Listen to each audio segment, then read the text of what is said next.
કિશભાઈ પટેલ. બાબતમાં એ છે કે છોકરા અને એના મમ્મી બે સ્કૂટર લઈને આવતા હતા, ત્યારે રસ્તાની ઓચિંતી બ્રેક લાગી એટલે સ્કૂટર ત્રાંસુ થયું, પડી ગયું. પાછળથી દીકરો પણ પડી ગયો અને એને હાથ સાયલેન્સર બાજુમાં કંઈક પાત્રમાં ફસાઈ ગયેલો એટલે ખેંચવા ગયો છે, તો એમાં પાત્રો લાગી ગયો હાથ ઉપર, તો હાથની અંદર મોટો કાપો પડી ગયો અને છોકરો રડવા લાગ્યો, ગભરાઈ ગયો.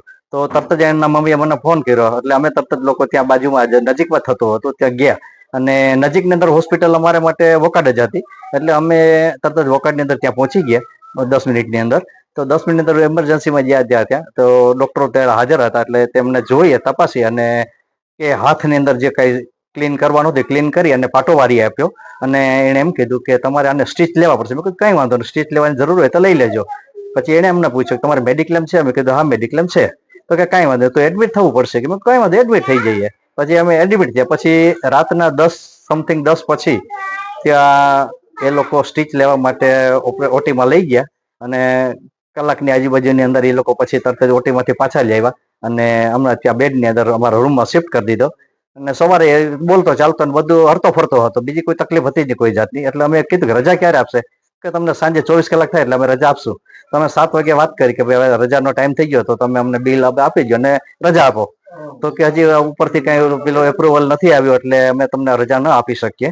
તો એમાં જતા થતા કલાક 1.5-2 કલાક વહી ગઈ. તો 10:40 અમને ત્યાંથી એ લોકોએ ડિસ્ચાર્જ કર્યા અને પછી લાસ્ટમાં ફાઇનલમાં ઠેઠ અમને બિલ આપ્યું. ત્યારે બિલ જોઈને અમને એકદમ આશ્ચર્ય થયું કે આ સર્જરીના 1,60,910 કઈ રીતે હોઈ શકે? બરાબર છે. એટલે અમે જોયું પછી તો ઠીક છે, અમે બીજી લાંબી ના ચર્ચા કરી છે કોઈ જાતની છે. અમે લઈને અમે સીધા ઘરે વહી આવ્યા. પછી 2 દિવસ અમે રાહ જોઈ.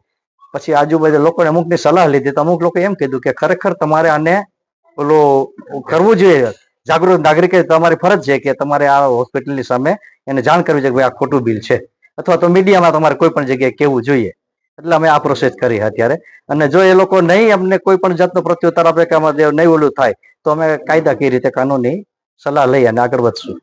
એમાં ઘણી વખત એવું છે કે ડોક્ટરનો જે ચાર્જ ખરેખર હોવો જોઈએ એના કરતા અનેક ગણો હોય છે. આજે હું જ મારી વાત કરું તો મને પોતાને મારા 2 સર્જરી કરેલી, એક પ્રોસ્ટેટ અને હર્નિયાની, તો 7 દિવસ સુધી હું હોસ્પિટલમાં રોકાયેલો. તો મારે 1 લાખનું જ બિલ આવેલું ફક્ત. 7 દિવસનો ચાર્જીસ એમાં બધું આવી ગયો, 2 ઓપરેશન આવી ગયા અને 7 દિવસ 15 દિવસની મેડિસિન પણ અમે આપી દીધી. આમાં 1 લાખની અંદર એ પતી ગઈ સર્જરી. આમાં કોઈ સર્જરી હતી જ નહીં, સ્ટીચ જ લેવાના હતા. સ્કિન તો ફાટી ગયેલી હતી, એને ક્લીન કરીને એમને રાખી દે, સીધું સ્ટીચ જ લેવાનું હતું. આ વસ્તુ છે. એ તો અંદર એ લોકોને ઈશ્વર જાણે, મને ખબર ન, અમે તો બહાર બેઠા હોઈએ, અમને ખબર ન હોય. અને એના જે બીજો કોઓપરેટિવ ડોક્ટર ને પેલા ડોક્ટર ને બધાને વિઝિટની અંદર મોકલતા હોય, કોઈ હાથ પણ અડાડતા નથી. આવીને કેમ છો, હાલો, હે કરી અને એ લોકો નીકળી જાય અને એનો બિલ ચાર્જ લગાડે છે આની અંદર. અને આ તો ખરેખર થવું જ ન જોઈએ. જો ખરેખર કોઈ પણ પેશન્ટની એમ કે ભાઈ રિક્વાયરમેન્ટ હોય કે મારા દર્દીને તકલીફ છે આ ડોક્ટરની વિઝિટ લેવડાવો, તો જ ખરેખર એને ડોક્ટરને મોકલવા જોઈએ. ન મોકલે શું કામ બીજા અનેક લોકો, અસંખ્ય લોકોને મોકલે છે. બિલકુલ યોગ્ય નથી લાગતો. વોકાર્ડ હોસ્પિટલ રાજકોટ બાબતની વાત છે.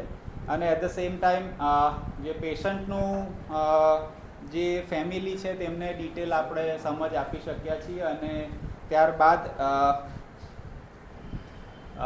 રિમેઇનિંગ જે પાર્ટ છે જે ફોલોઅપમાં ડૉક્ટર્સની સાથે આવશે ત્યારે આપણે એની બધી માહિતી લઈ શકશું. સાહેબ, પેશન્ટ સાંજે 7:32 દાખલ થયું છે. જી. એની પહેલાં સવારે 11 વાગ્યે અને 10:47 સવારે મોર્નિંગ ડૉક્ટર હાર્દિક ધમસાણીયા એમની વિઝિટ કરે છે. જી. એ પેશન્ટનું એક્સિડન્ટ સાંજે થયું છે તો સવારે ડૉક્ટર કેવી રીતે આવ્યા, બધી ટ્રીટમેન્ટ કરી, એના ચાર્જીસ બિલમાં છે. જે આપણે જોયું સર તે પ્રમાણે જે આપે જણાવ્યું તે પ્રમાણે એકવાર ડિટેલ જોયું અમે બિલ, અને રાત્રે સરની વિઝિટ થઈ છે. ડોક્યુમેન્ટેશન અને ટેકનિકલ એરરના લઈને એ 10:45 સમવેર ટાઈમ છે, જે રાતની વિઝિટ છે પણ AM તરીકે કેપ્ચર થઈ છે. અધરવાઇઝ એમની વિઝિટ ડોક્યુમેન્ટેડ છે. સાહેબ, આ ચાર્જીસ તમે કઈ રીતે જુઓ છો? કારણ કે 61,000 ડૉક્ટર હાર્દિક ધમસાણીયા ચાર્જ કરે છે, અન્ય ડૉક્ટર્સ એના કો સર્જન્સ છે બધા 15,000 20,000 એમ અલગ અલગ ચાર્જીસ છે. તમારા મતે આ યોગ્ય છે ચાર્જીસ? સર, જે મેં તમને સમજ આપી તે પ્રમાણે દરેક ચાર્જીસ રિલેટિવ્સ અને જે શિડ્યુલ ઓફ ચાર્જીસ ઇન્સ્યોરન્સ છે તે પ્રમાણે અપ્રૂવ ચાર્જીસ છે અને બિફોર ફાઇનલાઇઝેશન એ બધા ચાર્જીસ વેલિડેટ થતા હોય છે ને તે જ રીતે થાય છે.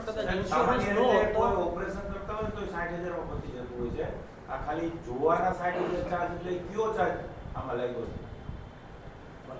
સમજો નહીં જોવાના એટલે દર્દીના તપાસ તપાસ ચાર્જ સર્જરી તપાસવાનો 60,000 ચાર્જ એટલે કઈ રીતના છે? નહીં, નહીં. ઓપરેશન કોઈ કરે તો 60,000 માં પતી જશે. તમારે આમાં કેવું છે સર આપણે તમે એડમિટ છો, તમને હું પૂછવા આવું છું કેમ છો કેમ નહીં, ને તમારો હાથ પકડું છું, આના 61,000 રૂપિયા હોય?